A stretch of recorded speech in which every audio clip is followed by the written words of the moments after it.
Hello ಗೆಳೆಯರೇ, ನಮ್ಮ ಲಾಯಕ್ಸ್ ಪ್ರಸ್ತುತಪಡಿಸುತ್ತಿರುವ ಕನ್ನಡದಲ್ಲಿ ದ ಹಿಂದೂ ವಿಶ್ಲೇಷಣೆಗೆ ಸ್ವಾಗತ. ಇವತ್ತು ನಾವು ಸೆಪ್ಟೆಂಬರ್ 6, 2022 ಹಿಂದೂ ವಿಶ್ಲೇಷಣೆಯನ್ನು ನೋಡಲಿದ್ದೇವೆ. ಇವತ್ತಿನ ಸುದ್ದಿ ವಿಶ್ಲೇಷಣೆಯ ಮೊದಲನೇ article services PMI flags rebound ಇನ್ ಆಗಸ್ಟ್. ಈ ಒಂದು ಆರ್ಟಿಕಲನ್ನು ಸಿಲೆಬಸ್ಸಲ್ಲಿ ನೋಡಿದಾಗ GS ಪೇಪರ್ 3 ನಡಿನಲ್ಲಿ ಎಕನಾಮಿಗೆ ಸಂಬಂಧಪಟ್ಟಂತೆ ಗ್ರೋತ್ ಆ್ಯಂಡ್ ಡೆವಲಪ್ಮೆಂಟ್ ಟಾಪಿಕ್ ನಡಿನಲ್ಲಿ ಕನೆಕ್ಟ್ ಮಾಡ್ಕೋಬೋದು.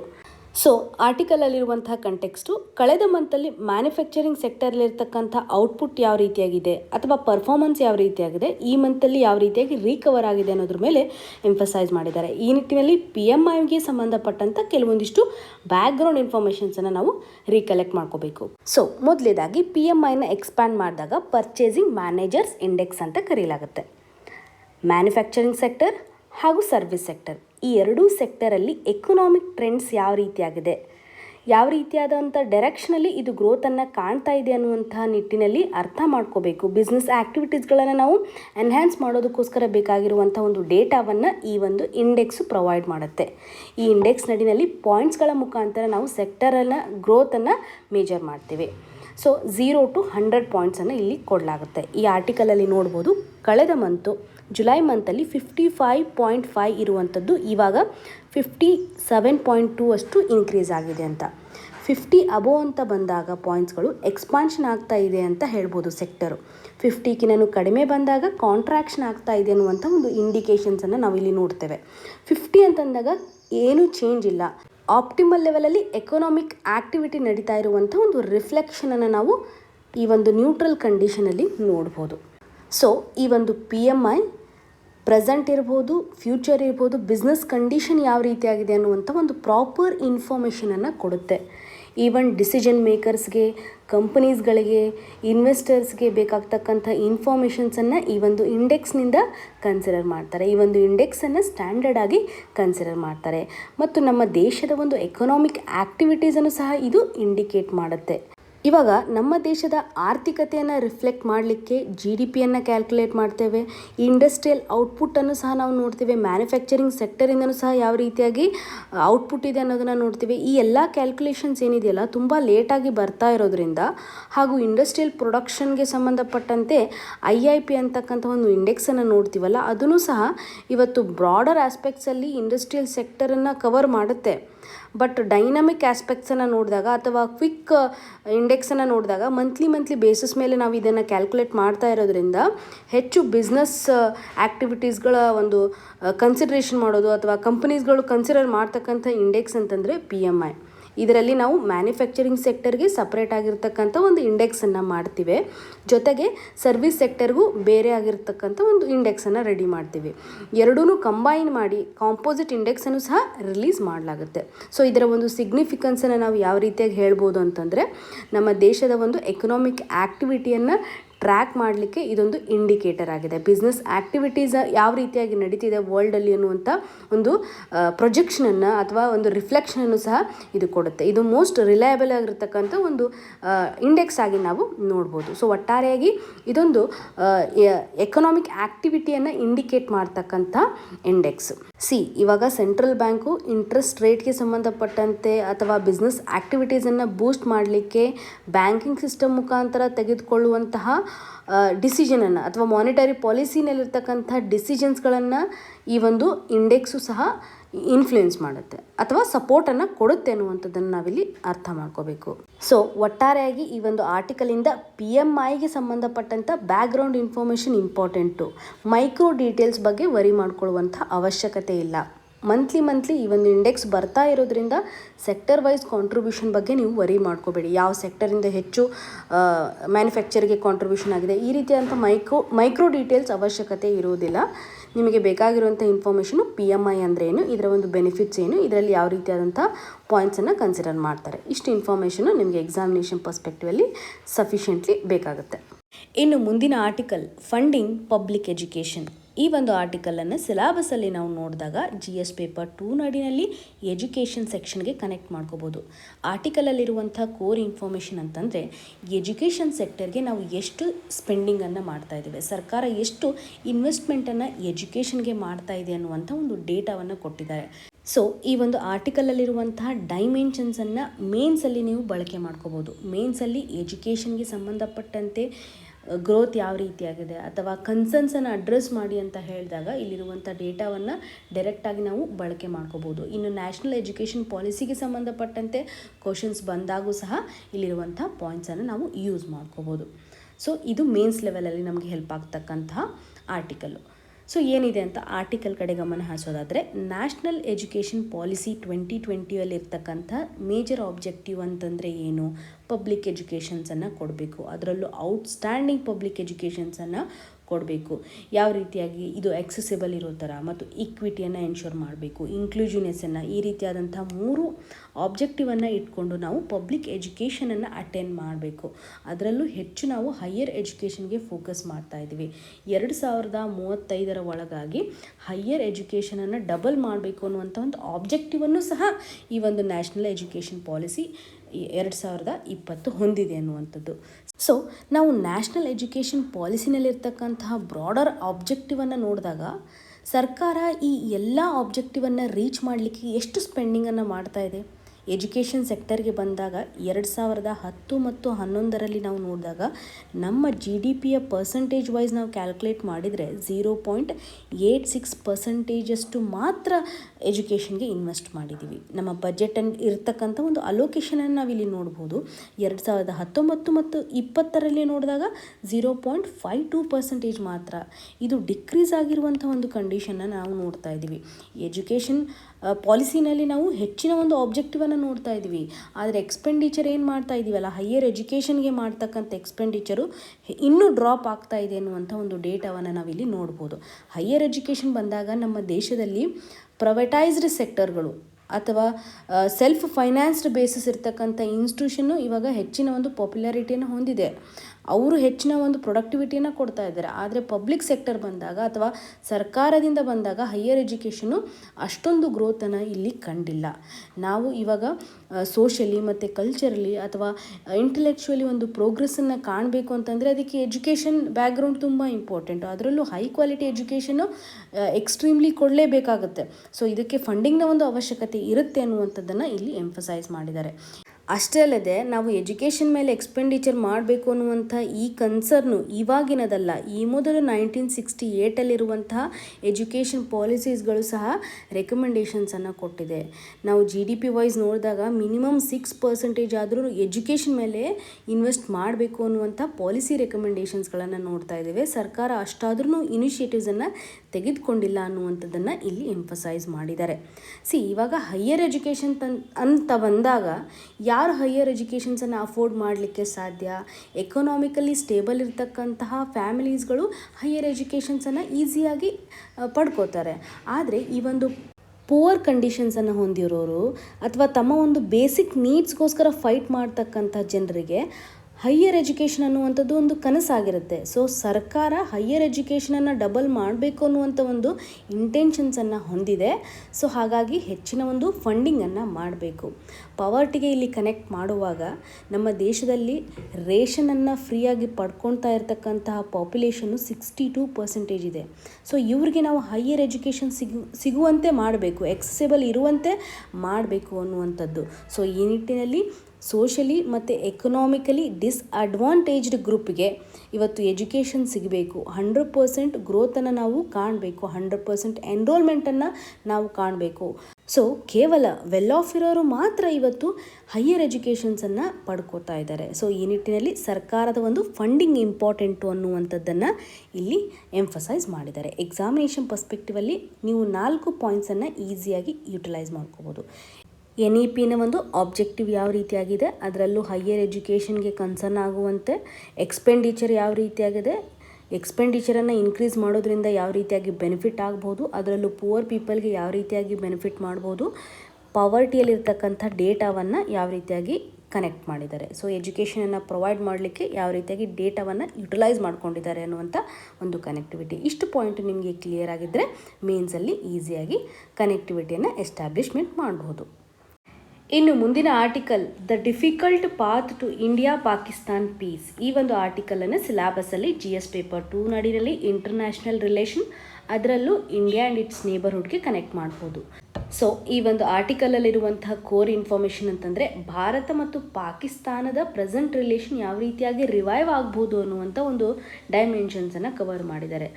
ಪಾಕಿಸ್ತಾನ ಯಾವ ರೀತಿಯಂಥ ಸ್ಟ್ಯಾಂಡನ್ನು ತೆಗೆದುಕೊಳ್ಬೇಕು, ಇವಾಗ ಅಲ್ಲಿ ಫ್ಲಡ್ ಆಗ್ತಾ ಇರೋದ್ರಿಂದ ಅವ್ರಿಗೆ ಸಾಕಷ್ಟು ಹಾನಿಯಾಗಿದೆ, ಅವರ ಒಂದು ಎಕನಾಮಿಗೆ ಇಂಪ್ಯಾಕ್ಟ್ ಆಗಿದೆ.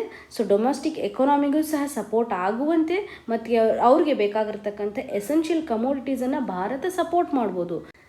ಪ್ಯಾಂಡಮಿಕ್ನ ಸಂದರ್ಭದಲ್ಲೂ ಸಹ ಸಾಕಷ್ಟು ವ್ಯಾಕ್ಸಿನ್ ಸಪೋರ್ಟನ್ನು ಭಾರತ ಕೊಟ್ಟಿದೆ ಪಾಕಿಸ್ತಾನಕ್ಕೆ. ಸೊ ಎರಡೂ ನೇಷನ್ಗಳಲ್ಲಿ ಎಮರ್ಜೆನ್ಸಿ ಸಿಚುವೇಷನಲ್ಲಿ ಒಂದು ಕೋಆಪ್ರೇಷನ್ ಬಿಲ್ಟ್ ಆಗಿದೆ. ಈ ಒಂದು ಎಮರ್ಜೆನ್ಸಿ ಸಿಚುವೇಷನಲ್ಲಿ ಭಾರತದೊಂದಿಗೆ ಕೋಆಪ್ರೇಷನ್ನು ತುಂಬ ಇಂಪಾರ್ಟೆಂಟ್ ಆಗಿದೆ. ಟ್ರೇಡ್ ರಿಲೇಷನನ್ನು ಅವರು ಎನ್ಹ್ಯಾನ್ಸ್ ಮಾಡಬೇಕು, ಎಸೆನ್ಷಿಯಲ್ ಕಮೋಡಿಟೀಸನ್ನು ಭಾರತದೊಂದಿಗೆ ಅವರು ಪಡ್ಕೋಬೇಕು ಅನ್ನುವಂಥದ್ದನ್ನು ಇಲ್ಲಿ ಎಂಫಸೈಸ್ ಮಾಡಿದ್ದಾರೆ. ಸೊ ಈ ಒಂದು ಕ್ರೈಸಿಸ್ ನಡಿನಲ್ಲಿ ನೇಬರ್ಹುಡ್ನ ಸಪೋರ್ಟನ್ನು ತೆಗೆದುಕೊಳ್ಬೇಕು. ಭಾರತ ಇವತ್ತು ಅಗ್ರಿಕಲ್ಚರ್ ಸೆಕ್ಟರಲ್ಲಿ ಸಾಕಷ್ಟು ಗ್ರೋತನ್ನು ಹೊಂದಿದೆ ಅಥವಾ ಸೆಲ್ಫ್ ಸಫಿಷಿಯೆಂಟ್ ಕಂಡೀಷನನ್ನು ಹೊಂದಿದೆ. ಈ ನಿಟ್ಟಿನಲ್ಲಿ ಭಾರತದಿಂದ ಇವರು ಸಪೋರ್ಟನ್ನು ಪಡ್ಕೋಬೋದು, ಅವರ ಒಂದು ಫುಡ್ ಸೆಕ್ಯೂರಿಟಿಯನ್ನು ಅವರು ಎನ್ಶೋರ್ ಮಾಡ್ಬೋದು. ಸೊ ಒಟ್ಟಾರೆಯಾಗಿ ಪಾಕಿಸ್ತಾನ ಭಾರತದ ಒಂದು ಸಪೋರ್ಟನ್ನು ಯಾವ ರೀತಿಯಾಗಿ ಪಡ್ಕೊಳ್ಳುತ್ತೆ, ಪಾಕಿಸ್ತಾನದ ಒಂದು ಇಂಟ್ರೆಸ್ಟು ಇವತ್ತು ಶಾರ್ಟ್ ಟರ್ಮ್ ಇತ್ತಂದರೆ ಅದು ಕೇವಲ ಪೊಲಿಟಿಕಲ್ ಅಜೆಂಡಾ ಮೇಲೆ ಫೋಕಸ್ ಮಾಡುತ್ತೆ. ಲಾಂಗ್ ಟರ್ಮಲ್ಲಿ ಎಕನಾಮಿಕ್ ಗ್ರೋತನ್ನು, ಸೋಷಿಯಲ್ ಗ್ರೋತನ್ನು ಅವರು ಅಚೀವ್ ಮಾಡಬೇಕು ಅಂತಂದರೆ ನಮ್ಮ ದೇಶದ ಒಂದು ಕೋಆಪ್ರೇಷನನ್ನು ಅವರು ಪಡ್ಕೊಳ್ಳೋದು ತುಂಬ ಉತ್ತಮ. ಸೊ ಪೀಸ್ ಮೇಕಿಂಗ್ ಕಂಡೀಷನನ್ನು ತರಬೇಕು. ಎರಡೂ ನೇಷನ್ ಮಧ್ಯೆ ಇವತ್ತು ಎಕನಾಮಿಕ್ ಪ್ರಾಸ್ಪರಿಟಿ ಆಗಬೇಕು ಅಥವಾ ಟ್ರೇಡ್ ರಿಲೇಷನ್ ಚೆನ್ನಾಗಾಗಿರಬೇಕು ಅಂತಂದರೆ ಪಾಕಿಸ್ತಾನದ ಪ್ರಧಾನಮಂತ್ರಿಯವರು ತೆಗೆದುಕೊಳ್ಳುವಂಥ ಸ್ಟೆಪ್ಪು ತುಂಬ ಡಿಸೈಡಿಂಗ್ ಫ್ಯಾಕ್ಟರ್ ಅನ್ನುವಂಥದ್ದು. ಕಾಶ್ಮೀರದ ಒಂದು ಇಶ್ಯೂವನ್ನು ರಿಸಾಲ್ವ್ ಮಾಡಬೇಕು ಆದಷ್ಟು ಬೇಗ, ಜೊತೆಗೆ ನಮ್ಮ ದೇಶದೊಂದಿಗೆ ಟ್ರೇಡ್ ರಿಲೇಷನನ್ನು ಎನ್ಹ್ಯಾನ್ಸ್ ಮಾಡೋದ್ರ ಮುಖಾಂತರ ಅವ್ರಿಗೆ ಹೆಚ್ಚು ಬೆನಿಫಿಟ್ ಇದೆ ಅನ್ನುವಂಥ ಡೈಮೆನ್ಷನನ್ನು ನಾವಿಲ್ಲಿ ನೋಡ್ಬೋದು. ಇನ್ನು ಮುಂದಿನ article Gorbachev macro economics and Gandhi. ಈ ಒಂದು ಆರ್ಟಿಕಲನ್ನು ಸಿಲೆಬಸಲ್ಲಿ ನೋಡಿದಾಗ GS ಪೇಪರ್ 2 ನಡಿನಲ್ಲಿ ಇಂಟರ್ನ್ಯಾಷನಲ್ ರಿಲೇಷನ್ಗೆ ಕನೆಕ್ಟ್ ಮಾಡ್ಕೋಬೋದು, ಹಾಗೂ GS ಪೇಪರ್ 3 ನಡಿನಲ್ಲಿ ನಾವು ನೋಡಿದಾಗ ಎಕನಾಮಿಕ್ ಡೆವಲಪ್ಮೆಂಟ್ಗೆ ಅಥವಾ ಮ್ಯಾಕ್ರೋ ಎಕನಾಮಿಕ್ಸ್ಗೆ ಸಂಬಂಧಪಟ್ಟಂಥ ಕೆಲವೊಂದಿಷ್ಟು ಬೇಸಿಕ್ ಕಾನ್ಸೆಪ್ಟ್ಸನ್ನು ಸಹ ನಾವಿಲ್ಲಿ ನೋಡ್ಬೋದು. ಸೊ ಈ ಒಂದು ಆರ್ಟಿಕಲಲ್ಲಿರುವಂಥ ಕೋರ್ ಇನ್ಫಾರ್ಮೇಷನ್ ಅಂತಂದರೆ ಗಾರ್ಬಚೀವ್ ಅವರ ಒಂದು ಐಡಿಯಾಲಜಿ. ಸೊ ಅವರು ಕಮ್ಯುನಿಸಮ್ ಹಾಗೂ ಕ್ಯಾಪಿಟಲಿಸಮ್ಗೆ ಸಂಬಂಧಪಟ್ಟಂತೆ ಕಾನ್ಫ್ಲಿಕ್ಟನ್ನು ಯಾವ ರೀತಿಯಾಗಿ ರಿಸಾಲ್ವ್ ಮಾಡಬೇಕು, ಯಾವ ರೀತಿಯಾಗಿ ಎಂಡ್ ಮಾಡಬೇಕು, ಅವರ ಒಂದು ಎಫರ್ಟ್ಸನ್ನು ಇಲ್ಲಿ ಹೇಳಿದ್ದಾರೆ. ಕೋಲ್ಡ್ ವಾರ್ಗೆ ಸಂಬಂಧಪಟ್ಟಂತೆ ನಾರ್ತ್ ಅಟ್ಲಾಂಟಿಕ್ ಟ್ರೀಟಿ ಇರ್ಬೋದು ಅಥವಾ ಸೋವಿಯತ್ ಯೂನಿಯನ್ ಯಾವ ರೀತಿಯಾಗಿ ಚೇಂಜ್ ಆಗಿದೆ, ಇವಾಲ್ವ್ ಆಗಿದೆ ಅನ್ನುವಂಥ ನಿಟ್ಟಿನಲ್ಲಿ ಗಾರ್ಬಚೇವ್ ಅವರ ಒಂದು ಐಡಿಯಾಲಜೀಸನ್ನು ಇಲ್ಲಿ ಎಂಫಸೈಸ್ ಮಾಡಿದ್ದಾರೆ.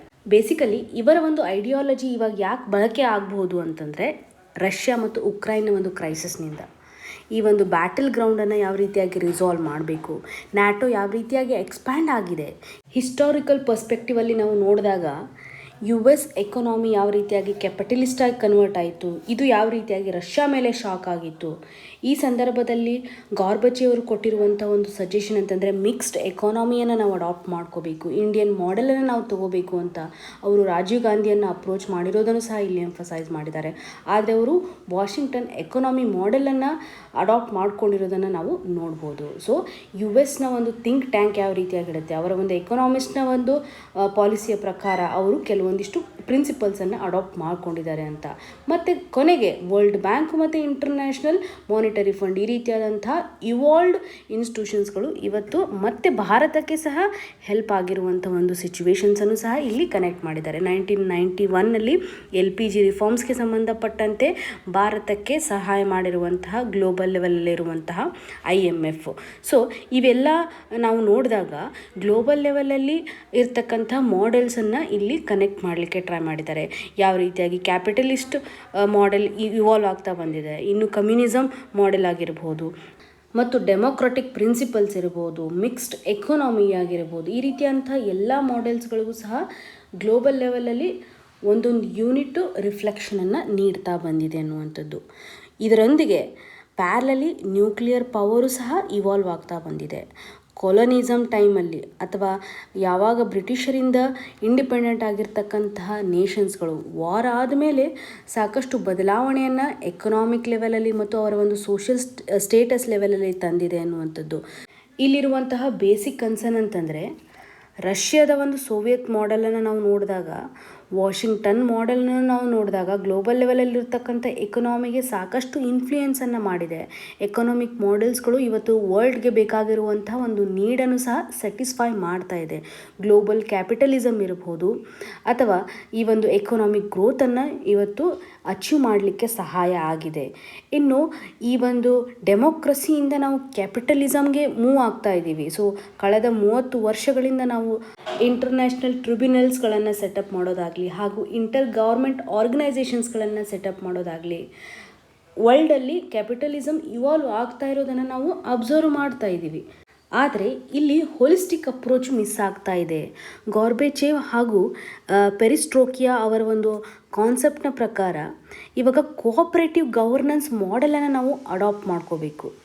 ಇದರಲ್ಲಿ ಹ್ಯುಮ್ಯಾನಿಟಿಯನ್ನು ಶೇರ್ ಮಾಡುವಂಥದ್ದು ಅಥವಾ ಹ್ಯುಮ್ಯಾನಿಟಿಗೆ ಹೆಲ್ಪ್ ಆಗುವಂತೆ ಇವತ್ತು ನಾವು ರಿಯಲೈಸೇಷನನ್ನು ಮಾಡ್ಕೋಬೇಕಾಗಿದೆ.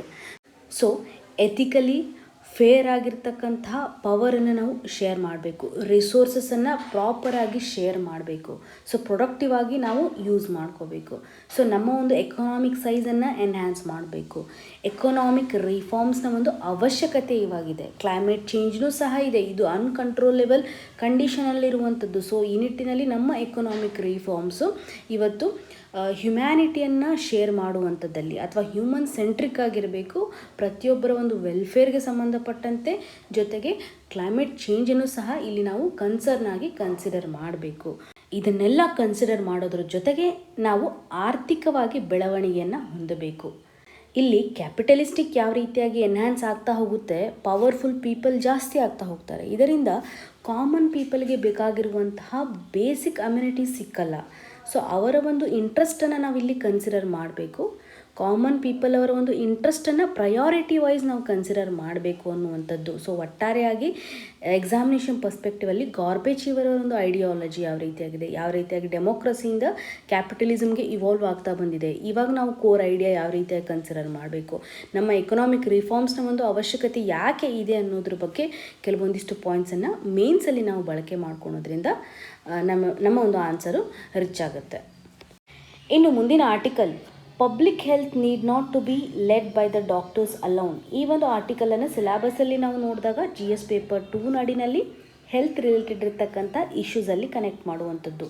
ಈ ಒಂದು ಆರ್ಟಿಕಲು ನಮಗೆ ಮೇನ್ಸ್ ಪರ್ಸ್ಪೆಕ್ಟಿವಲ್ಲಿ ತುಂಬ ಇಂಪಾರ್ಟೆಂಟ್ ಡೈಮೆನ್ಷನ್ಸನ್ನು ಕವರ್ ಮಾಡ್ತಾ ಇದೆ. ಪಬ್ಲಿಕ್ ಹೆಲ್ತ್ಗೆ ಸಂಬಂಧಪಟ್ಟಂತೆ ಒಂದು ಡಿಫ್ರೆಂಟ್ ಅಪ್ರೋಚನ್ನು ಇಲ್ಲಿ ಕೊಡಲಿಕ್ಕೆ ಟ್ರೈ ಮಾಡಿದ್ದಾರೆ. ಪಬ್ಲಿಕ್ ಹೆಲ್ತ್ ಅಂತ ಬಂದಾಗ ನಾವು ಕೇವಲ ಡಾಕ್ಟರ್ಸ್ ಮಾತ್ರ ರೆಸ್ಪಾನ್ಸಿಬಲು, ಹೆಲ್ತ್ ವರ್ಕರ್ಸ್ ಮಾತ್ರ ರೆಸ್ಪಾನ್ಸಿಬಲ್ ಅನ್ನುವಂಥ ಒಂದು ಮೈಂಡ್ ಸೆಟ್ಟನ್ನು ಹೊಂದಿರ್ತೀವಿ. ಆದರೆ ಪಬ್ಲಿಕ್ ಹೆಲ್ತ್ ಅಂತ ಬಂದಾಗ ಇದಕ್ಕೆ ಕೇವಲ ಡಾಕ್ಟರ್ನ ಒಂದು ಅವಶ್ಯಕತೆ ಇರಲ್ಲ. ಇದಕ್ಕೆ ಸಂಬಂಧಪಟ್ಟಂತೆ ನಾವು ಸಪ್ರೇಟ್ ಒಂದು ಕೋರ್ಸನ್ನು ಕ್ರಿಯೇಟ್ ಮಾಡ್ಬೋದು ಅಥವಾ ಪ್ರೊಫೆಷನ್ಸನ್ನು ಕ್ರಿಯೇಟ್ ಮಾಡ್ಬೋದು. ಯಾವ ರೀತಿಯಾದಂಥ ಅಪ್ರೋಚನ್ನು ನಾವು ಹೊಂದಬೇಕು, ಪಬ್ಲಿಕ್ ಹೆಲ್ತ್ಗೆ ಸಂಬಂಧಪಟ್ಟಂತೆ ಇವತ್ತು ನಾವು ರಿಸರ್ಚನ್ನು ಯಾವ ರೀತಿಯಾಗಿ ಮಾಡಬೇಕು, ಕಮ್ಯುನಿಟಿ ಲೆವೆಲಲ್ಲಿ ಇದು ಹೆಲ್ಪ್ ಆಗಬೇಕು, ಅವ್ರಿಗೆ ಯಾವ ರೀತಿಯಾಗಿ ಎಜುಕೇಷನನ್ನು ಕೊಡಬೇಕು, ಡಿಸೀಸ್ ಕಂಟ್ರೋಲನ್ನು ಯಾವ ರೀತಿಯಾಗಿ ತರಬೇಕು, ಸೊ ಯಾವುದೇ ಒಂದು ಇಂಜುರಿ ಆದಾಗ ಯಾವ ರೀತಿಯಾದಂಥ ಪ್ರಿವೆನ್ಷನನ್ನು ಮಾಡಬೇಕು ಅಥವಾ ಕ್ಯೂರೇಟಿವ್ ಕಂಡೀಷನ್ಸನ್ನು ನಾವಿಲ್ಲಿ ನೋಡಬೇಕು. ಸೊ ಈ ನಿಟ್ಟಿನಲ್ಲಿ ಒಟ್ಟಾರೆಯಾಗಿ ಹೆಲ್ತ್ ಸೆಕ್ಟರ್ಗೆ ಸಂಬಂಧಪಟ್ಟಂತೆ ಅಂಡರ್ಸ್ಟ್ಯಾಂಡಿಂಗ್ ಯಾವ ರೀತಿಯಾಗಿದೆ ಅಂತ ಕೊಟ್ಟಿದ್ದಾರೆ. ಸೊ ಇವಾಗ ಹೆಲ್ತ್ ಪ್ರೊಫೆಷನ್ಸ್ ಅಂತಂದರೆ ಸ್ಟೇಟ್ ಲೆವೆಲಲ್ಲಿ ಅಥವಾ ಸೆಂಟ್ರಲ್ ಲೆವೆಲಲ್ಲಿರ್ತಕ್ಕಂಥ ಅಡ್ವೈಸರಿ ಬಾಡೀಸನ್ನು ನಾವು ನೋಡಿದಾಗ ತುಂಬ ಸರ್ಫೇಸ್ ಲೆವೆಲಲ್ಲಿ ನಾವು ಪ್ರೊಫೆಷನಲ್ಸ್ಗಳು ಇರೋದನ್ನು ನೋಡ್ತೀವಿ. ಅಂದರೆ ಕಡಿಮೆ ಟ್ರೈನ್ಡ್ ಪೀಪಲ್, ಡಾಕ್ಟರ್ಸ್ಗಳು ಎಷ್ಟಿರ್ತಾರೆ, ತುಂಬ ಕಡಿಮೆ ಇರ್ತಕ್ಕಂಥ ರಿಸೋರ್ಸಸನ್ನು ನಾವು ಇಲ್ಲಿ ನೋಡ್ಬೋದು. ಪಬ್ಲಿಕ್ ಹೆಲ್ತ್ ಇಶ್ಯೂಸ್ ಅಂತ ಬಂದಾಗ ಎಕ್ಸ್ಪರ್ಟ್ಸ್ಗಳು ತುಂಬ ಕಡಿಮೆ ಇರುತ್ತೆ. ಪ್ಯಾಂಡಮಿಕ್ ಸಿಚುವೇಷನಲ್ಲಿ ಏನಾಗಿತ್ತು ಅಂತಂದರೆ ಎಲ್ಲರೂ ಸಹ ಈ ಒಂದು ಡಾಕ್ಟರ್ಸ್ ಇದ್ದರೂ ಸಹ ಅವ್ರಿಗೆ ಪಬ್ಲಿಕ್ ಹೆಲ್ತ್ಗೆ ಸಂಬಂಧಪಟ್ಟಂತೆ ಏನೂ ಅವೇರ್ನೆಸ್ ಇಲ್ಲ ಅಂದ್ರೂ ಸಾಕಷ್ಟು ಅಡ್ವೈಸಸನ್ನು ಅವರು ಕೊಟ್ಟಿದ್ದರು. ಬೇಸಿಕಲಿ ಅವ್ರು ಏನು ಹೇಳಲಿಕ್ಕೆ ಟ್ರೈ ಮಾಡ್ತಿದ್ದಾರೆ ಅಂತಂದರೆ ಪಬ್ಲಿಕ್ ಹೆಲ್ತ್ ಅಂತ ಬಂದಾಗ ಡಿಫ್ರೆಂಟ್ ಪೀಪಲ್ಗೆ ಡಿಫ್ರೆಂಟ್ ಆಗಿರ್ತಕ್ಕಂಥ ಒಂದು ಒಪಿನಿಯನ್ ಇದೆ. ಸೊ ಇದೊಂದು ಮಲ್ಟಿ ಡಿಸಿಪ್ಲಿನರಿ ಅನ್ನುವಂಥ ಒಂದು ಕಂಡೀಷನ್. ಸೊ ಇವಾಗ ಕೇವಲ MBBS ಕಲ್ತಿರೋರು ಮಾತ್ರ ಪಬ್ಲಿಕ್ ಹೆಲ್ತ್ ಬಗ್ಗೆ ಅವೇರ್ನೆಸ್ ಇದೆ ಅನ್ನುವಂಥದ್ದಿಲ್ಲ, ಅಥವಾ MBBS ಕಂಪ್ಲೀಟ್ ಮಾಡಿರೋ ಅಂಥವ್ರಿಗೆ ಇಲ್ಲ ಅಂದ್ರೂ ಸಹ ಅವ್ರಿಗೆ ಪಬ್ಲಿಕ್ ಹೆಲ್ತ್ ಬಗ್ಗೆ ಅವೇರ್ನೆಸ್ ಇರುತ್ತೆ. ಫಾರ್ ಎಕ್ಸಾಂಪಲ್ ಇವಾಗ ಗ್ರಾಸ್ ರೂಟ್ ಲೆವೆಲಲ್ಲಿ ಪಬ್ಲಿಕ್ ಹೆಲ್ತ್ ವರ್ಕರ್ಸ್ ಇರ್ತಾರೆ, ಆಶಾ ವರ್ಕರ್ಸ್ ಇರ್ತಾರೆ ಅಥವಾ ನರ್ಸ್ಗಳಿರ್ತಾರೆ. ಸೊ ಇವರೆಲ್ಲನೂ ಸಹ ಎಕ್ಸಿಕ್ಯೂಷನ್ ಲೆವೆಲಲ್ಲಿ ಆಗಿರ್ಬೋದು ಅಥವಾ ಇಮಿಡಿಯೇಟ್ ಡಿಸಿಷನ್ಸ್ ತೆಗೆದುಕೊಳ್ಳೋದ್ರಲ್ಲಿ ಅರ್ಹರಾಗಿರ್ತಾರೆ. ರೀಸೆಂಟಾಗಿ ಸೆಂಟ್ರಲ್ ಗೌರ್ಮೆಂಟು MBBS ಡಿಗ್ರಿ ಆಗಿರೋ ಅಂಥವರು ಈ ಒಂದು ಪಬ್ಲಿಕ್ ಹೆಲ್ತ್ಗೆ ಸಂಬಂಧಪಟ್ಟಂತೆ ಸ್ಪೆಷಲಿಸ್ಟ್ ಆಗಬೇಕು ಅಂತಂದರೆ ಕೆಲವೊಂದಿಷ್ಟು ಗೈಡ್ಲೈನ್ಸನ್ನು ಬಿಟ್ಟಿದ್ದರು. ಕೆಲವೊಂದಿಷ್ಟು ಎಕ್ಸ್ಪರ್ಟ್ಸ್ಗಳು ಸಹ ಏನು ಮಾಡಿದ್ರು ಅಂದರೆ ಆಶಾ ವರ್ಕರ್ಸ್ ಇರ್ಬೋದು ಅಥವಾ ಮಲ್ಟಿಪರ್ಪಸ್ ವರ್ಕರ್ಸ್ಗಳು ಇದರಿಂದ ಎಕ್ಸ್ಕ್ಲೂಡ್ ಆಗಿದ್ದಾರೆ ಅನ್ನುವಂಥ ಒಂದು ಅಥವಾ ಈ ಒಂದು ಕ್ಯಾಡರ್ ಸಿಸ್ಟಮ್ ನಡಿಯಿಲ್ಲ, ಅವ್ರನ್ನ ಇನ್ಕ್ಲೂಡ್ ಮಾಡ್ಕೊಂಡಿಲ್ಲ ಅನ್ನುವಂಥ ಕೆಲವೊಂದಿಷ್ಟು ಕ್ರಿಟಿಕಲ್ ಕಮೆಂಟ್ಸನ್ನು ಸಹ ನಾವು ರೀಸೆಂಟಾಗಿ ಅಬ್ಸರ್ವ್ ಮಾಡಿರ್ತೀವಿ. ಇಲ್ಲಿ ಪಬ್ಲಿಕ್ ಹೆಲ್ತ್ ಅಂತ ಬಂದಾಗ ಇದನ್ನು ಹ್ಯಾಂಡಲ್ ಮಾಡಲಿಕ್ಕೆ ಸಾಕಷ್ಟು ಟ್ರೈನ್ಡ್ ಪೀಪಲ್ಗಳ ಒಂದು ಅವಶ್ಯಕತೆ ಇರುತ್ತೆ. ಅದರಲ್ಲೂ ಹೆಲ್ತ್ ವರ್ಕರ್ಸ್ನ ಒಂದು ಅವಶ್ಯಕತೆ ಇರುತ್ತೆ. ಅವರು ಗ್ರಾಸ್ ರೂಟ್ ಲೆವೆಲಲ್ಲಿ ಸರ್ವಿಸನ್ನು ಯಾವ ರೀತಿಯಾಗಿ ಕೊಡಬೇಕು ಅನ್ನೋದ್ರ ಬಗ್ಗೆ ಅಂಡರ್ಸ್ಟ್ಯಾಂಡಿಂಗನ್ನು ಮಾಡ್ಕೊಂಡಿರ್ತಾರೆ. ಸೊ ಪ್ರಾಕ್ಟಿಕಲಿ ಅವರು ಪಬ್ಲಿಕ್ ಹೆಲ್ತ್ ಯಾವ ರೀತಿಯಾಗಿ ವರ್ಕ್ ಆಗುತ್ತೆ ಅನ್ನುವಂಥದ್ದು ಗೊತ್ತಿರುತ್ತೆ. ಇವಾಗ MBBS ಡಾಕ್ಟರ್ಸ್ಗಳು ಅಥವಾ ಸ್ಪೆಷಲಿಸ್ಟ್ಗಳು ಅಥವಾ ಪ್ರೊಫೆಷನ್ಸ್ಗಳು ಅಂತ ಬಂದಾಗ ಅವ್ರಿಗೆ ಹ್ಯೂಮನ್ ಬಾಡಿ ಬಗ್ಗೆ ಥರೋ ನಾಲೆಜ್ ಇರುತ್ತೆ. ಹೇಗೆ ಡಿಸೀಸ್ ವರ್ಕ್ ಆಗುತ್ತೆ, ಯಾವ ರೀತಿಯಾಗಿ ನಾವು ಕ್ಯೂರೇಟಿವ್ ಆಗಿರಬೇಕು, ಯಾವ ರೀತಿಯಾಗಿ ಪ್ರಿವೆಂಟಿವ್ ಆಗಿರಬೇಕು. ಆದರೆ ಪಬ್ಲಿಕ್ ಹೆಲ್ತ್ ಅಂತಂದಾಗ ಸಾಕಷ್ಟು ಅವೇರ್ನೆಸ್ಸನ್ನು ಜನರಲ್ಲಿ ತರೋದು ಮೊದಲು ಇಂಪಾರ್ಟೆಂಟ್ ಆಗಿರುತ್ತೆ. ಸೊ ಇದರಲ್ಲಿ ಕ್ಯೂರೇಟಿವ್ಕಿನೂ ಪ್ರಿವೆಂಟಿವ್ ಜಾಸ್ತಿ ವರ್ಕ್ ಆಗ್ತಾ ಇರುತ್ತೆ. ಇಲ್ಲೊಂದು ಅಪ್ರೋಚನ್ನು ಇವರು ಕೊಟ್ಟಿದ್ದಾರೆ, ಪಬ್ಲಿಕ್ ಹೆಲ್ತ್ ಯಾವ ರೀತಿಯಾಗಿ ವರ್ಕ್ ಆಗಬೇಕು ಅಂತ. ಸೊ 4 A's ಅಪ್ರೋಚನ್ನು ಟ್ರೈನ್ ಮಾಡುವಾಗ ನಾವು ಅಡಾಪ್ಟ್ ಮಾಡ್ಕೋಬೇಕು. ಒಂದು ಅಕಾಡೆಮಿಕ್ಸ್ ಅಂತಂದಾಗ ಇವಾಗ ಜನರಲ್ಲಾಗಿ ಒಂದು ಬಯೋಸ್ಟ್ಯಾಟಿಕ್ಸ್ ಬಗ್ಗೆ ನಾಲೆಜ್ ಇರಬೇಕು, ಎಪಿಡೆಮೊಲಾಜಿ ಬಗ್ಗೆ ಸ್ವಲ್ಪ ನಾಲೆಜ್ ಇರಬೇಕು. ಸೊ ಯಾವ ರೀತಿಯಾಗಿ ಪ್ರೋಗ್ರಾಮನ್ನು ಮಾನಿಟರ್ ಮಾಡಬೇಕು, ಪ್ರೋಗ್ರಾಮ್ ಯಾವ ರೀತಿಯಾಗಿ ಆ್ಯಕ್ಚುಲಿ ವರ್ಕ್ ಆಗುತ್ತೆ. ಸೊ ಕೆಲವೊಂದಿಷ್ಟು ಸರ್ವಿಲೆನ್ಸ್ ಕಂಡಕ್ಟ್ ಮಾಡೋದಾಗಲಿ, ಕೆಲವೊಂದಿಷ್ಟು ಡೇಟಾವನ್ನು ಕಲೆಕ್ಟ್ ಮಾಡೋದಾಗಲಿ. ಸೊ ಪಬ್ಲಿಕ್ ಹೆಲ್ತ್ಗೆ ಸಂಬಂಧಪಟ್ಟಂತೆ ಬೇಕಾಗಿರುವಂಥ ಕೆಲವೊಂದಿಷ್ಟು ಅಕಾಡೆಮಿಕ್ ಬ್ಯಾಕ್ಗ್ರೌಂಡು, ಬಯೋಸ್ಟ್ಯಾಟಿಸ್ಟಿಕ್ಸು ಯಾವ ಇರಬೇಕು ಅನ್ನುವಂಥದ್ದು. ಇನ್ನು ಆ್ಯಕ್ಟಿವಿಸಮ್ ಅಂತ ಬಂದಾಗ ನಮ್ಮ ಒಂದು ಸೋಷಿಯಲ್ ಚೇಂಜ್ ಯಾವ ರೀತಿಯಾಗಿ, ಸೋಷಿಯಲ್ ಚೇಂಜ್ ಎಲಿಮೆಂಟ್ ಯಾವ ರೀತಿಯಾಗಿರುತ್ತೆ, ಇದರಲ್ಲಿರ್ತಕ್ಕಂಥ ಕೋರ್ ಪ್ರಿನ್ಸಿಪಲ್ ಯಾವ ರೀತಿಯಾಗಿರುತ್ತೆ ಅಂದರೆ ಬೇಸಿಕಲಿ ಗ್ರಾಸ್ ರೂಟ್ ಲೆವೆಲಲ್ಲಿ ಯಾವ ರೀತಿಯಾಗಿ ವರ್ಕ್ ಆಗುತ್ತೆ, ಕಮ್ಯುನಿಟಿ ನೀಡ್ಸ್ ಏನು ಇರುತ್ತೆ, ಕಮ್ಯುನಿಟಿ ಆರ್ಗನೈಜೇಷನ್ ಅಂತಂದರೆ ಏನು, ಸೊ ಬಿಹೇವಿಯರಲ್ ಸೈನ್ಸ್ ಅಂದರೆ ಏನು, ಸೋಷಿಯಲ್ ಸೈನ್ಸ್ ಅಂದರೆ ಏನು, ಈ ರೀತಿಯಂಥ ಅಂಡರ್ಸ್ಟ್ಯಾಂಡಿಂಗ್ ಇಂಪಾರ್ಟೆಂಟು. ಆ್ಯಕ್ಟಿವಿಸಮ್ ಅಂತಂದಾಗ ಎಕ್ಸಿಕ್ಯೂಷನ್ ಲೆವೆಲಲ್ಲಿ ಯಾವ ರೀತಿಯಾಗಿ ವರ್ಕ್ ಆಗುತ್ತೆ. ಅಕಾಡೆಮಿಕ್ಸ್ ಅಂತಂದಾಗ ಪ್ರೀವಿಯಸಲ್ಲಿ ಕೆಲವೊಂದಿಷ್ಟು ಸ್ಟ್ಯಾಟಿಸ್ಟಿಕ್ಸ್ನ ಆಧಾರದ ಮೇಲೆ ಅಂಡರ್ಸ್ಟ್ಯಾಂಡಿಂಗನ್ನು ಮಾಡ್ಕೋಬೇಕು, ಅಂದರೆ ಥಿರಾಟಿಕಲ್ ನಾಲೆಜನ್ನು ನಾವು ಪಡ್ಕೊಳ್ಳುವಂಥದ್ದು. ಸೊ ಪಬ್ಲಿಕ್ ಹೆಲ್ತ್ಗೆ ಸಂಬಂಧಪಟ್ಟಂತೆ ಲಿಟಲ್ ಬಿಟ್ ಅಕಾಡೆಮಿಕ್ ಇನ್ಫಾರ್ಮೇಷನ್. ಇನ್ನು ಆ್ಯಕ್ಟಿವಿಸಮ್ ಅಂತಂದ್ರೆ ಇಂಪ್ಲಿಮೆಂಟೇಷನ್. ಅಡ್ಮಿನಿಸ್ಟ್ರೇಷನ್ ಅಂತಂತ ಬಂದಾಗ ನಮ್ಮ ಒಂದು ಸರ್ಕಾರ ಅಥವಾ ಪಬ್ಲಿಕ್ ಸೆಕ್ಟರ್ ಯಾವ ರೀತಿಯಾಗಿ ವರ್ಕ್ ಆಗುತ್ತೆ, ಯಾವ ಹಂತದಲ್ಲಿ ಇದು ವರ್ಕ್ ಆಗುತ್ತೆ. ಡಿಫ್ರೆಂಟ್ ಲೆವೆಲ್ಸ್ ಅಂತ ಬಂದಾಗ ಪ್ರೈಮರಿ ಹೆಲ್ತ್ ಸೆಂಟರ್ ಅಂತ ನೋಡ್ತೀವಿ, ಡಿಸ್ಟಿಕ್ ಲೆವೆಲಲ್ಲಿ, ಸ್ಟೇಟ್ ಲೆವೆಲಲ್ಲಿ, ನ್ಯಾಷನಲ್ ಲೆವೆಲಲ್ಲಿ, ಈ ರೀತಿಯಾಗಿ ಹಂತವಾಗಿ ನಮ್ಮ ಒಂದು ಹೆಲ್ತ್ ಸಿಸ್ಟಮ್ ವರ್ಕ್ ಆಗ್ತಾ ಇರುತ್ತೆ. ಇದರ ಬಗ್ಗೆ ನಾಲೆಜನ್ನು ನಾವು ಅಡ್ಮಿನಿಸ್ಟ್ರೇಷನ್ ಹೆಂಗೆ ವರ್ಕ್ ಆಗುತ್ತೆ ಅನ್ನುವಂಥ ಟ್ರೈನಿಂಗ್ ಸ್ಕಿಲ್ಸನ್ನು ಇಲ್ಲಿ ನಾವು ಅಡಾಪ್ಟ್ ಮಾಡ್ಕೋಬೇಕು. ಮೈಕ್ರೋ ಮ್ಯಾನೇಜ್ಮೆಂಟ್ ಯಾವ ರೀತಿಯಾಗಿರುತ್ತೆ, ಪ್ರೋಗ್ರಾಮ್ ಯಾವ ರೀತಿಯಾಗಿ ಡೆಲಿವರ್ ಆಗುತ್ತೆ, ಫೈನಾನ್ಷಿಯಲ್ ಮ್ಯಾನೇಜ್ಮೆಂಟು ಸಹ ಈ ಒಂದು ಅಡ್ಮಿನಿಸ್ಟ್ರೇಷನಲ್ಲಿ ಬರುತ್ತೆ. ಇನ್ನು ಅಡ್ವೊಕೇಸಿ ಅಂತ ಬಂದಾಗ ಇವಾಗ ಸ್ಟೇಕ್ ಹೋಲ್ಡರ್ಸ್ ಅಂತ ಇರ್ತಾರೆ. ಸೊ ಕೆಲವೊಂದಿಷ್ಟು ಲ್ಯಾಬ್ರೋಟ್ರಿಯ ಒಂದು ಸಪೋರ್ಟನ್ನು ತೆಗೆದುಕೊಳ್ಳೋದಾಗಲಿ. ಸೊ ಆ್ಯಕ್ಷನ್ ಅಂತ ಬಂದಾಗ ಅಥವಾ ಇಂಪ್ಲಿಮೆಂಟೇಷನ್ ಅಂತ ಬಂದಾಗ ನಾವು ಸ್ಟೇಕ್ ಹೋಲ್ಡರ್ಸ್ನ ಒಂದು ಸಹಾಯವನ್ನು ಪಡ್ಕೋಬೇಕಾಗತ್ತೆ. ಸೊ ಎಲ್ಲ ನೆಟ್ವರ್ಕ್ ಯಾವ ರೀತಿಯಾಗಿ ವರ್ಕ್ ಆಗುತ್ತೆ, ಸ್ಕಿಲ್ ಇರ್ತಕ್ಕಂಥ ಪ್ರಾಕ್ಟೀಷ್ನರ್ ಒಂದು ಸಜೆಷನನ್ನು ಸಹ ಇಲ್ಲಿ ತೆಗೆದುಕೊಳ್ಬೇಕಾಗತ್ತೆ. ಸೊ ಯಾವ ರೀತಿಯಾಗಿ ಫಂಕ್ಷನ್ ಆಗುತ್ತೆ ಅನ್ನುವಂಥದ್ದನ್ನು ನಾವು ಅಡ್ವೊಕೇಸಿನಲ್ಲಿ ನಾವು ನೋಡ್ಬೋದು. ಅದರಲ್ಲೂ ಸ್ಟೇಕ್ ಹೋಲ್ಡರ್ ಜೊತೆಗೆ ಕೊಲ್ಯಾಬ್ರೇಷನ್ ಮಾಡಿಕೊಂಡು ಹೇಗೆ ವರ್ಕ್ ಆಗುತ್ತೆ, ಸರ್ಕಾರ ಮತ್ತು ಸ್ಟೇಕ್ ಹೋಲ್ಡರ್ಸ್ಗಳು ಹೇಗೆ ವರ್ಕ್ ಆಗ್ತಾ ಇರುವಂಥದ್ದನ್ನು ಈ ಅಪ್ರೋಚಲ್ಲಿ ನೋಡ್ಬೋದು. ಈ ಎಲ್ಲ ಅಪ್ರೋಚಸ್ಗಳನ್ನು ನಾವು ನಮ್ಮ ಒಂದು ಕೋರ್ಸಲ್ಲಿ ಇಂಟಿಗ್ರೇಟ್ ಮಾಡಬೇಕು. ಸೊ ಟ್ರೈನಿಂಗ್ ನಡಿನಲ್ಲಿ ಇಂಟಿಗ್ರೇಟ್ ಮಾಡಬೇಕು. ಕಮ್ಯುನಿಟಿ ಮೆಡಿಸನ್ನ ನಾವು 3 ವರ್ಷ ಕಲಿಬೇಕು ಅನ್ನುವಂಥ ಒಂದು ಮ್ಯಾಂಡೇಟರಿ ಪ್ರೊವಿಷನನ್ನು ನೋಡ್ತೀವಿ. 2 ಇಯರ್ಸ್ ಮಾಸ್ಟರ್ ಮಾಡ್ತಾರಲ್ಲ ಪಬ್ಲಿಕ್ ಹೆಲ್ತಲ್ಲಿ, ಈ ಎಲ್ಲ ಕೋರ್ಸ್ಗಳನ್ನು ಅದರಲ್ಲಿ ಪ್ರೊವೈಡ್ ಮಾಡೋದಾಗಲಿ, ಟ್ರೈನಿಂಗಲ್ಲಿ ನಾವು ಪ್ರೊವೈಡ್ ಮಾಡೋದಾಗಲಿ.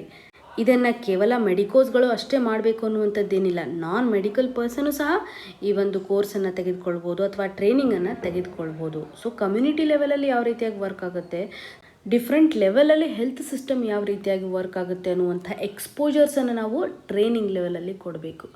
ಸೊ ಟ್ರೈನ್ಡ್ ಇರತಕ್ಕಂತಹ ಹೆಲ್ತ್ ಪ್ರೊಫೆಷ್ನಲ್ಸ್ಗಳ ಒಂದು ಅವಶ್ಯಕತೆ ನಮಗೆ ಇರೋದ್ರಿಂದ ಪ್ಯಾಂಡಮಿಕ್ನ ಕಂಡೀಷನಿಂದಾಗಿ ಅನ್ಸರ್ಟನಿಟಿ ಹೆಚ್ಚಾಗ್ತಾ ಇದೆ ಹೆಲ್ತ್ ಸೆಕ್ಟರ್ಗೆ ಸಂಬಂಧಪಟ್ಟಂತೆ. ಈ ಒಂದು ಅಪ್ರಾಪ್ರಿಯೇಟ್ ಸಿಚುವೇಷನನ್ನು ನಾವು ತಡೆಗಟ್ಟಬೇಕಂತಂದರೆ ನಾವು ಹೆಲ್ತ್ ಸಿಸ್ಟಮಲ್ಲಿ ಸ್ಟ್ರಾಂಗ್ ಆಗಿರ್ತಕ್ಕಂತಹ ರಿಸೋರ್ಸನ್ನು ಹೊಂದಿರಬೇಕು. ಹೆಲ್ತ್ ಮಿನಿಸ್ಟ್ರಿ ರೀಸೆಂಟಾಗಿ ಮಾಡಿರುವಂಥ ಒಂದು ಪ್ರಪೋಸಲ್ ಅಂತಂದರೆ ಪಬ್ಲಿಕ್ ಹೆಲ್ತ್ ಪ್ರೊಫೆಷನ್ಸ್ಗಳನ್ನು ಮತ್ತು ಹೆಲ್ತ್ ಮ್ಯಾನೇಜ್ಮೆಂಟನ್ನು ಸ್ಟೇಟ್ ಲೆವೆಲಲ್ಲಿ, ಡಿಸ್ಟಿಕ್ ಲೆವೆಲಲ್ಲಿ ಮತ್ತು ಬ್ಲಾಕ್ ಲೆವೆಲಲ್ಲಿ ನಾವು ತರಬೇಕು. ಸೊ ಕ್ಯಾಡರನ್ನು ಸೆಟಪ್ ಮಾಡ್ತಾ ಇದ್ದೀವಿ ಅನ್ನುವಂಥದ್ದು. ಸೊ ಈ ನಿಟ್ಟಿನಲ್ಲಿ ಈ ಎಲ್ಲ ಅಪ್ರೋಚಸ್ಗಳನ್ನು ನಾವು ಇಂಟಿಗ್ರೇಟ್ ಮಾಡಬೇಕು ಅನ್ನುವಂಥ ಒಂದು ಡೈಮೆನ್ಷನನ್ನು ಇಲ್ಲಿ ಕವರ್ ಮಾಡಿದ್ದಾರೆ. ಎಕ್ಸಾಮಿನೇಷನ್ ಪರ್ಸ್ಪೆಕ್ಟಿವಲ್ಲಿ ಈ ಒಂದು ಅಪ್ರೋಚನ್ನು ನಾವು ಬಳಕೆ ಮಾಡ್ಕೋಬೋದು. ಸೊ ವೆರಿ ಇಂಪಾರ್ಟೆಂಟ್ ಅಪ್ರೋಚನ್ನು ಇವರು ಕೊಟ್ಟಿದ್ದಾರೆ. ಪಬ್ಲಿಕ್ ಹೆಲ್ತನ್ನು ನಾವು ಯಾವ ರೀತಿಯಾಗಿ ಎನ್ಹ್ಯಾನ್ಸ್ ಮಾಡ್ಬೋದು, ಸೊ ಪಾಲಿಸಿ ಲೆವೆಲಲ್ಲಿ ಯಾವ ರೀತಿಯಾದಂಥ ಬದಲಾವಣೆಯನ್ನು ತರಬೇಕು, ಯಾವ ರೀತಿಯಾದಂತಹ ಇಂಪಾರ್ಟೆನ್ಸನ್ನು ನಾವು ಕೊಡಬೇಕು ಅನ್ನುವಂಥ ಒಂದು ಟೇಕ್ ಅವೇ ಪಾಯಿಂಟನ್ನು ನಾವಿಲ್ಲಿ ಕನ್ಸಿಡರ್ ಮಾಡಬೇಕು. ಇವತ್ತಿನ question of the day section ಅಡಿನಲ್ಲಿ ಎಕನಾಮಿಗೆ ಸಂಬಂಧಪಟ್ಟಂತೆ ಪ್ರೀವಿಯಸ್ ಇಯರಲ್ಲಿ ಕೇಳಿರುವಂಥ ಕ್ವಶನನ್ನು ಕೊಡಲಾಗಿದೆ. ಇದಕ್ಕೆ ಸರಿಯಾದ ಉತ್ತರವನ್ನು ಕಮೆಂಟ್ ಸೆಕ್ಷನಲ್ಲಿ ಮೆನ್ಷನ್ ಮಾಡಿ. ಇವತ್ತು ಡಿಸ್ಕಸ್ ಮಾಡಿರುವಂತಹ ಎಲ್ಲ ಆರ್ಟಿಕಲ್ಸ್ಗಳು ನಿಮಗೆ ನೀಟಾಗಿ ಅರ್ಥ ಆಗಿದೆ ಅಂತ ಭಾವಿಸ್ತಾ ಇದ್ದೀನಿ. ನಿಮ್ಗೆ ಏನೇ ಕನ್ಸರ್ನ್ ಇದ್ರೂ ಸಹ ಕಮೆಂಟ್ ಸೆಕ್ಷನಲ್ಲಿ ಮೆನ್ಷನ್ ಮಾಡಿ ಅಂತ ಹೇಳ್ತಾ ಆಲ್ ದಿ ವೆರಿ ಬೆಸ್ಟ್. ಧನ್ಯವಾದಗಳು.